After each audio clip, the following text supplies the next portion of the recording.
I've been a member of Isaac since the very beginning. And what attracted me to it were the principles that I was raised in terms of Catholic social teaching. And that is that we're going to be judged or viewed by God as to how we treat our widows and immigrant and our children and elderly. Those who are disenfranchised matter, and we need to respect everyone's dignity as a human being.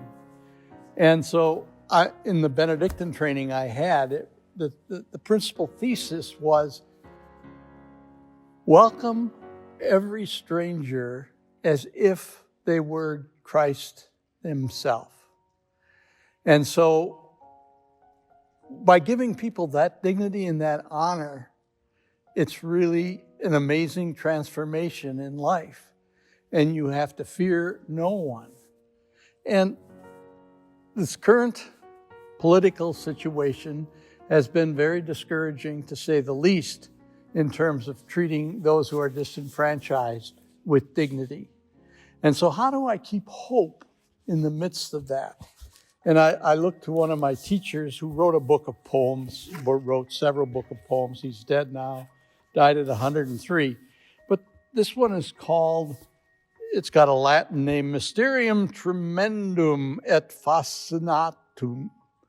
And it means mystery is tremendous and fascinating.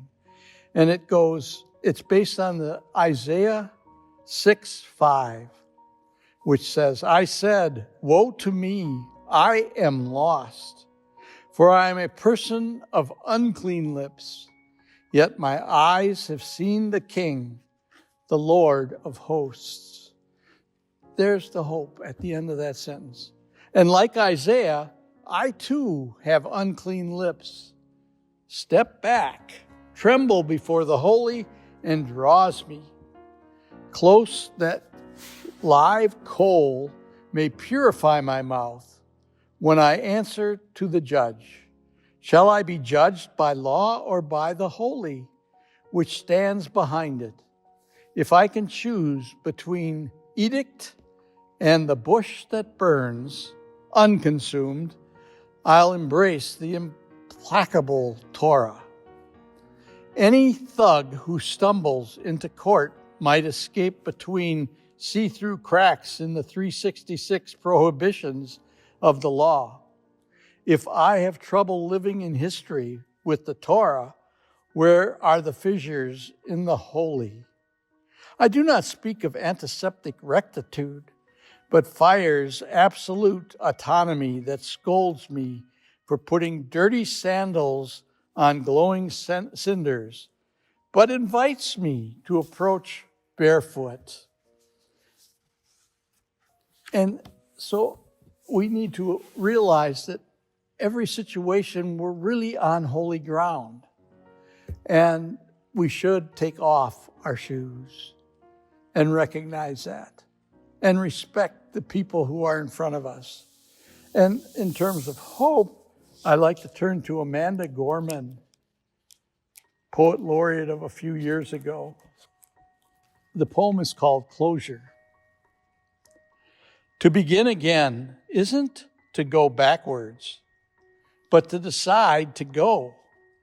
Our story is not a circle carved, but a spiral shed shaped, spinning, shifting inward and outward to outward ad infinitum. Like a lung on the bank of speech, breathe with us. We embark both beside and beyond. Who we were, who we are. It is a return and a departure. We spiral on, pushing up and out, like a growing thing, making its form out of earth. In a poem, there's no end, just a place where the page glows wide and waiting, like a lifted hand, poised and paused.